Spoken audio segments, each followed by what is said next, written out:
지난 28일 전해드렸어요. 저희가 이 사건을 술 마시고 운전대 잡은 그 포르쉐 운전자가 꽃다운 나이에 10대 운전자를 사망케 했던 정말 그 사고. 일단 그 사고 피해 가족분께서 저희한테 제보를 주셨는데 일단 그 내용부터 정리하고 가죠.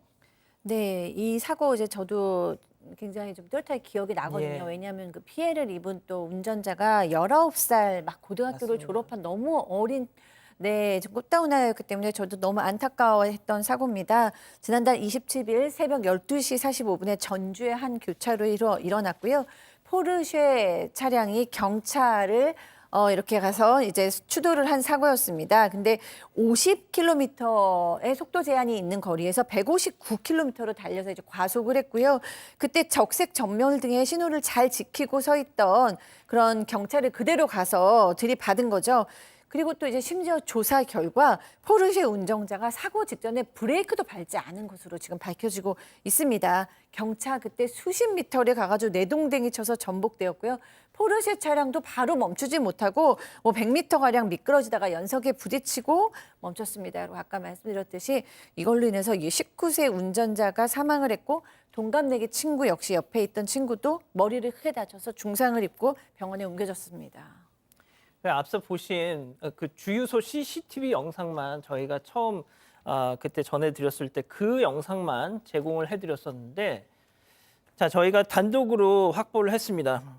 그 두 사고 차량의 블랙박스 영상을 저희가 확보를 했습니다. 그날 무슨 일이 있었는지 백다희 아나운서가 영상을 보면서 좀 설명을 해주시죠. 네, 두 차량의 블랙박스 영상을 보면서 설명을 드리겠습니다.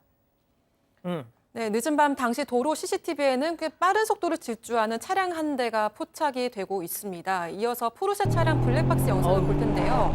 굉음을 내면서 이 황색 전멸등 신호도 무시한 채 무서운 속도로 질주하는 모습을 확인할 수 있습니다. 반면 경차 블랙박스는 어두운 밤길에 아주 천천히 주행을 하는 모습이고요. 초보 운전이었기 때문이었습니다. 또 저 멀리 적색 전멸등을 보고서는 서서히 멈추어 섰는데, 그리고 한참 동안 기다리면서 주춤하다가 차들이 다 지나가고 나서야 조심히 좌회전 시도를 하는 모습을 확인을 할 수 있습니다. 그런데 이제 포르쉐 차량과 충돌하면서 영상이 끊어지고 맙니다.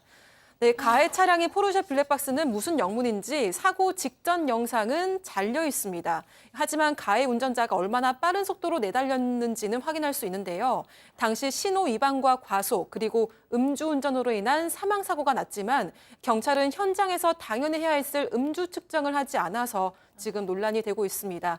게다가 경찰이 동행하지 않고 가해 운전자를 혼자서 병원에 보낸 걸로 전해지기도 했는데요. 그 사이 가해 운전자는 퇴원을 해서 음주 측정이 한참 뒤에 이루어졌다는 사실에 많은 사람들이 공분하고 있습니다. 또 이른바 술타기 수법, 음주운전 후에 술을 추가로 더 마셔서 음주 측정에 혼선을 주는 편법을 쓸 거라는 지적도 나왔던 상황입니다. 자, 술타기 수법, 가수 김호중 음주 사고 이후 진짜 유행처럼 번지고 있죠. 그 우려가 현실이 됐습니다. 체크포인트 짚어보죠. 맥주 2캔 벌컥입니다. 네. 술을 더 먹었다는 거예요. 사고 이후에도. 자, 이걸 술타기 수법이라고 하는데 조금 시간적으로 좀 정리를 해주면 사고 당일 오후 7시에 오피스텔에서 지인하고 맥주 500ml 3캔을 마셨다고 본인이 진술하고 있습니다. 3시간 40분 뒤에 오피스텔에 나와서 운전했고 지금처럼 신호위반 가속으로 큰 사고를 냈죠. 그 이후에 경찰 없이 홀로 병원에 간 다음에 1시간 40분에 병원에서 퇴원해서 다시 편의점에서 맥주 한 캔을 사서 또 벌컥 마시고요. 다시 집 근처에 도착을 해서 또 편의점에 갑니다. 차를 세우고 지인 차를 타긴 했지만 또 맥주 한 캔을 들이킵니다. 경찰 그 후에야 가해 운전자 찾았고요. 사고 발생한 지 2시간 20분 만에 오전 3시 3분입니다. 이때 음주 측정을 처음 하고요. 당시 측정 자체가 0.084% 혈중 알코올 농도 나옵니다. 면허 취소 수치긴 합니다. 그래서 이 측정 이후에 기가 조치를 한 것으로 전해집니다. 자, 그때도 전해드렸잖아요. 경찰한테 이 포르쉐 운전자가 나도 다쳤어요. 나 병원 좀 가야겠으니까. 그러세요. 음주 측정도 안 하고 그냥 병원으로 보내줬어. 동행도 안 하고. 그래서 병원에 갔다가 뭐 대강 뭐 이렇게 치료 간단하게 받고 바로 그냥 도망치듯 퇴원을 해버린 겁니다. 그리고 나서 또 편의점 가서 술 먹고 말 그대로 술타기를 한 거예요. 자, 그래서 어떻게 됐습니까? 네, 사고 후 2시간이 지나서 측정한 혈중 알코올 농도는 0.084%, 면허 취소 수준이었습니다. 하지만 이 수치는 사고로부터 시간이 지나고 측정됐기 때문에 그러니까 가해자가 사고 후 술을 더 마시는 술타기 수법으로 객관적인 증거로 사용될 수가 없는 상황이라고 합니다. 경찰은 위드마크 공식을 적용해서 혈중 알코올 농도 0.051%로 검찰에 송치를 했습니다. 하지만 검찰은 향후 재판 과정에서 증거로 인정받을 수 없다고 보고 가장 보수적으로 적용해서 0.036%로 공소장에 기재를 했는데요. 이는 운전면허 정지 처분의 수준의 수치입니다. 10대의 어린 생명을 앗아갔지만 결국 최소한의 음주 수치를 적용해서 재판을 받게 된 겁니다. 검찰은 지난 15일 가해 운전자를 교통사고 처리 특례법상 치사치상, 도로교통법 위반 등의 혐의로 구속 기소했습니다. 그 당시 그냥 동행도 않고 병원에 그 가해자 그냥 보내준 경찰들 지금 감찰받고 있습니다. 당시에도 그날 저희가 처음 전해드렸을 때도 은배 팀장님 그날 출연하셨는데 그때 후배들한테 엄중하게 막 꾸짖으셨던 그 기억도 납니다. 자, 뭐가 됐든 사고를 내고도 이 어떻게 하면 빠져나갈까 이걸 궁리했던 사람 과연 용서는 제대로 빌었을까요? 자, 사고가 있고 나서 보름이 넘게 지나서야 당시 피해 차량 동승자 아버님에게 가해자 부모라는 사람이 연락을 했습니다. 그 내용 들어보시죠. 예, 아버님 되십니까? 예, 맞습니다. 여러 차례 전화를 드리려고 저기는 전화번호가 안 맞아가지고 제가 그 나중에서 알았어요. 저기를 연락을 안 해줘가지고 자식이 그랬는데 문을 끄고 세배를 하든지 두드를 맞든지 내가 뵙고 사죄를 드려야지. 교도소에 있는 놈이 부모하고 마누라한테 절대 이야기하지 말라고 그랬대요. 우리는요, 저기 이야기를 듣고 손이 떨려가고 글씨를 못 썼어요, 글씨를. 며느리는 뭔 말하면 질질 울고만 있고, 울어서 해결될 일이 아닌데. 자, 팀장님이 다시 한번 좀 설명해 주세요. 그렇습니다. 피해 차량의 동승자 아버님이라 한다면 중상해 입은 사람의 아버지를 말하는 건데요. 그분이 말에 의하면은 그 가해 운전자가 그 후로 연락하거나 뭐 만나지를 못했다고 하는데 그런데 사고가 난 16일 후에 그 가해자의 부모라는 분이 전화를 왔었다고 합니다. 그 아버지가 뭐라고 했냐면 진작 전화를 드리려고 했는데 경찰서하고 변호사가 알려준 전화번호를 했더니 안 맞더라. 그러니까 번호를 잘못 알아서 안 됐다고 말을 했고요. 그러면서 근데 문제는 뭐냐면 그 사건이 뉴스로 크게 났기 때문에 얼마나 많은 사항인데 가해 운전자 아버지는 뭐라고 했냐면 어떻게 사건인지 저는 모른다. 전혀 모르겠다라고 말하면서 가해 운전자가 구속이 되면서 아마 그 가족에게 연락하지 말라고 했다는 거예요. 그래서 몰랐다는 얘기인 것이고 가해 운전자의 아버지는 이렇게 말하고 있습니다. 얼굴을 마주보고 나서 자치자중을 좀 들어보고 싶다라고 얘기는 했는데 이 통화를 마친 피해 차량 그 동승자 아버지는 뭐라고 했냐면 아니 어떻게 몰랄 수가 있냐. 몰랐다는 것도 황당하고 더군다나 합의하는 것도 아니고 그냥 자치자중을 알아본다고 하니까 그래서 이거는 더 이상 얘기할 필요가 없다. 드릴 말도 없다.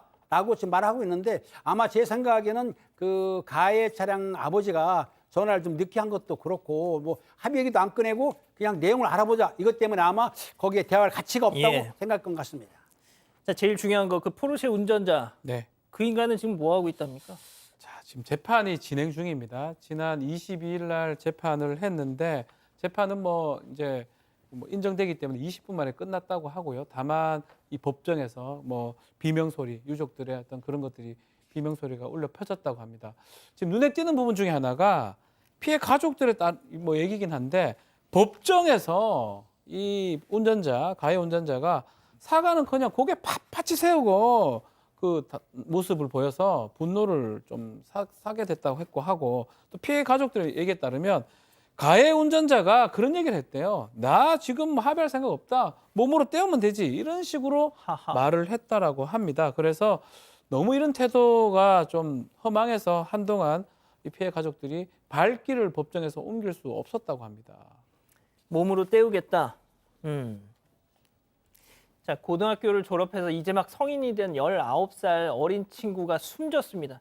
운전자가 숨졌고 동갑내기 동승자 조수석에 앉았던 친구 지금 사경을 헤매고 있습니다.